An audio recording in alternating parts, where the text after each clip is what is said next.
بسم اللہ الرحمن الرحیم۔ خزیمہ بن ثابت کے متعلق روایت ہے کہ رسول اللہ صلی اللہ علیہ وآلہ وسلم نے ایک اعرابی سے گھوڑا خریدا۔ آپ صلی اللہ علیہ وآلہ وسلم اس کو ساتھ لے کر چلے تاکہ اس کی قیمت ادا کر سکیں۔ آپ کی رفتار تیز تھی اور اعرابی آہستہ چل رہا تھا، اس لیے آپ اس سے کچھ دور آگے ہو گئے۔ لوگوں نے یہ دیکھ کر ایک بکاؤ گھوڑا ہے اس اعرابی کو روک لیا، اس سے قیمت طے کرنا شروع کر دی۔ ان کو یہ خبر نہ تھی کہ رسول اللہ صلی اللہ علیہ وآلہ وسلم اسے خرید چکے ہیں، یہاں تک کہ بعض لوگوں نے اس قیمت سے جو حضور صلی اللہ علیہ وآلہ وسلم سے طے ہو چکی تھی زیادہ لگا دی۔ اس اعرابی نے حضور صلی اللہ علیہ وآلہ وسلم کو آواز دی اور کہا، اگر تمہارا اس کو خریدنے کا ارادہ ہے تو خرید لو، نہیں تو اس کو بیچتا ہوں۔ یہ سن کر آپ صلی اللہ علیہ وسلم کھڑے ہو گئے اور آپ صلی اللہ علیہ وسلم نے فرمایا، کیا میں تجھ سے خرید نہیں چکا ہوں؟ اس نے کہا، نہیں۔ آپ لوگ نبی صلی اللہ علیہ وسلم اور اعرابی کے گرد جمع ہو گئے، جبکہ دونوں ایک دوسرے سے سوال و جواب کر رہے تھے۔ ایک اعرابی نے یہ کہنا شروع کر دیا، کوئی گواہ لاؤ جو یہ شہادت دے کہ میں نے گھوڑا آپ کے ہاتھ بیچ دیا ہے۔ اور مسلمانوں میں سے جو شخص بھی آتا وہ اعرابی سے کہتا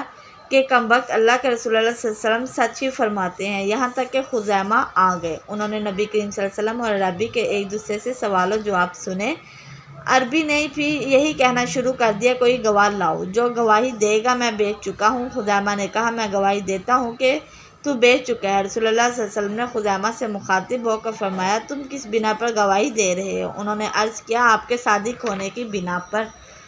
اس وقت سے نبی صلی اللہ علیہ وسلم نے تنہا خزیمہ کی شہادت 2 مردوں کے برابر قرار دی۔ اور دوسری روایت میں ہے کہ رسول اللہ صلی اللہ علیہ وسلم نے خزیمہ سے فرمایا، تم کیسے گواہی دیتے ہو؟ تم تو ہمارے ساتھ نہیں تھے۔ انہوں نے کہا، یا رسول اللہ، جب آپ صلی اللہ علیہ وسلم آسمان کی خبریں دیتے ہیں تو صرف آپ سے ہی سن کر ہی تو ہم رسول اللہ صلی اللہ علیہ وسلم کی تصدیق کرتے ہیں، تو اس قول کی تصدیق کیوں نہ کریں؟ مزید ایسی ویڈیوز دیکھنے کے لیے میرے چینل کو سبسکرائب کریں، لائک کریں، شیئر کریں۔ شکریہ۔